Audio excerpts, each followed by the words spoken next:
Now, since you've mentioned this, does the SleepTalk process, in your experience, did you notice if SleepTalk process interferes with any other treatments?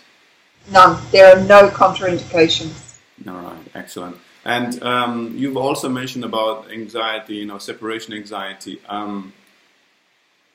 And this can occur either through the death of a dear one or through divorce, for instance.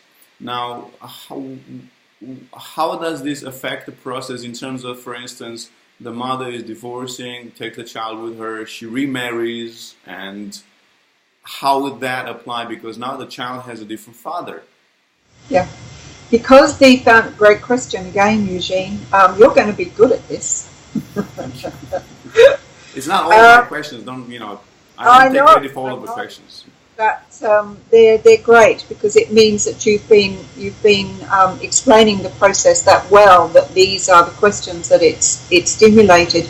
The foundation process that we developed is exactly that. It's a foundation process that enables either the mother or the father or the stepfather or the stepmother to be involved and incorporated into the energy of the process. Because just because one parent has moved away or is no longer there for whatever reason, that doesn't mean that they no longer love that child. And the most important person is the child.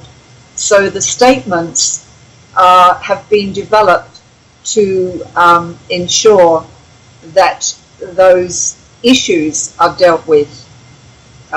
It doesn't need explanation because you are dealing with the computer of the child. Yeah. All right. Okay. Thank you. Now,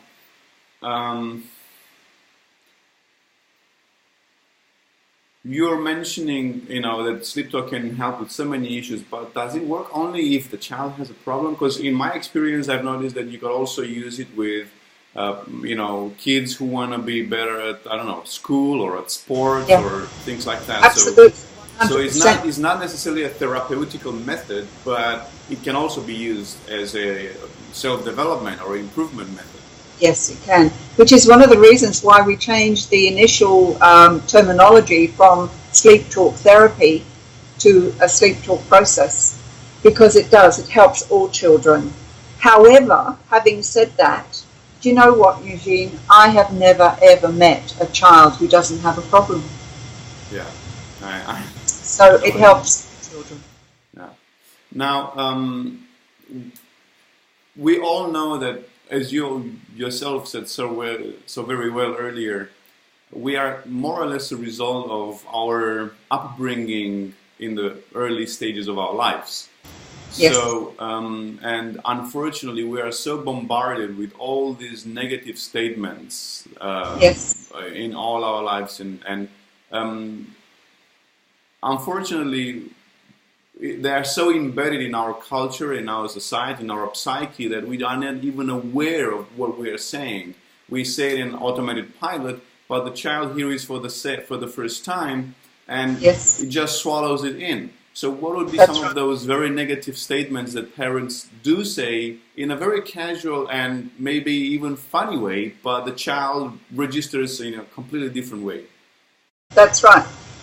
Depending on their belief structure, and their statements become their own default programming, such as statements like, "Oh, gee, you're not as good as your brother or your sister, are you? Why don't you tidy up your bedroom? You're never going to amount to anything in your life." These are statements that parents do say, and they are unaware that every single thing that has ever been said to a child, and this happened to them as well when they were growing up, has been remembered. And if it becomes their default programming, then that's how they will react to their world. And vice versa. I mean, what I've noticed is also this process is as much of a transformation for the child as it is for the parent. Yes. the downline ramifications of change permeate throughout the entire family unit. And some of the feedback that we have is things seem to be much more gentle. The energy is more quiet. I'm enjoying being at home. Natalie, that I talked to you about before, she is very, very definite in the fact that the family energy has changed. It's now a joy to come home. It's now pleasurable to have the children around. She is no longer worried about not being a good parent, not being able to assist her children. And in fact, she's now a trainer and taking the SleepTalk process into the corporate and the business world, because she says there is no separation between the workplace and the home. And the issues of the home go into the workplace, and the issues of the workplace go into the home.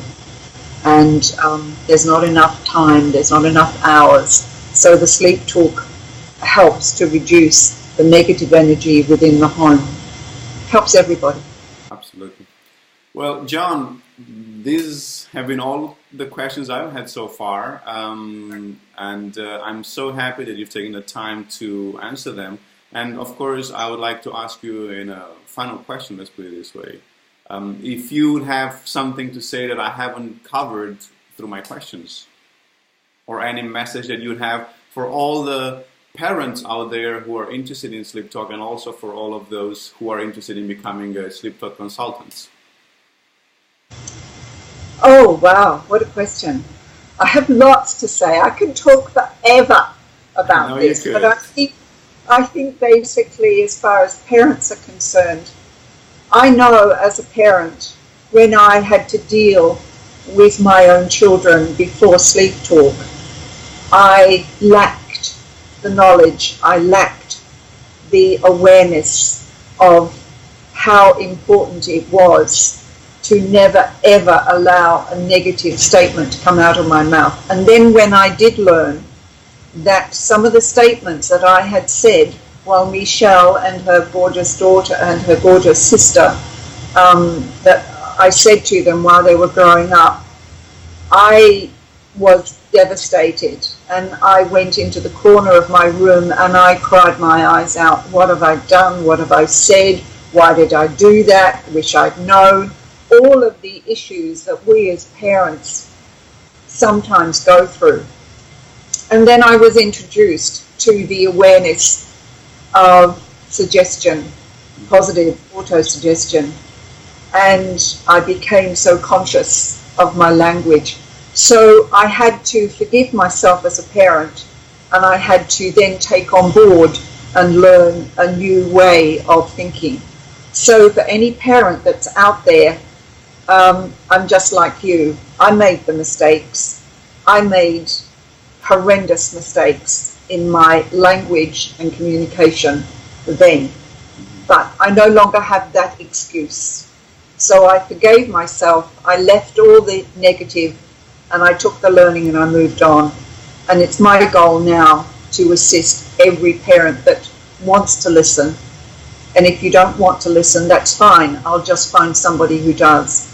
As far as the consultants are concerned, this is an additional skill to sit alongside the work that you as a health or healing profession already share.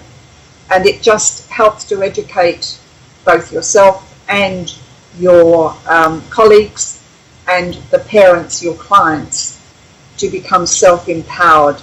And what a beautiful feeling and the ability to share knowledge is as a professional.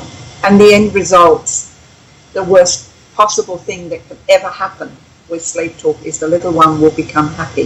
Hey, I can live with them.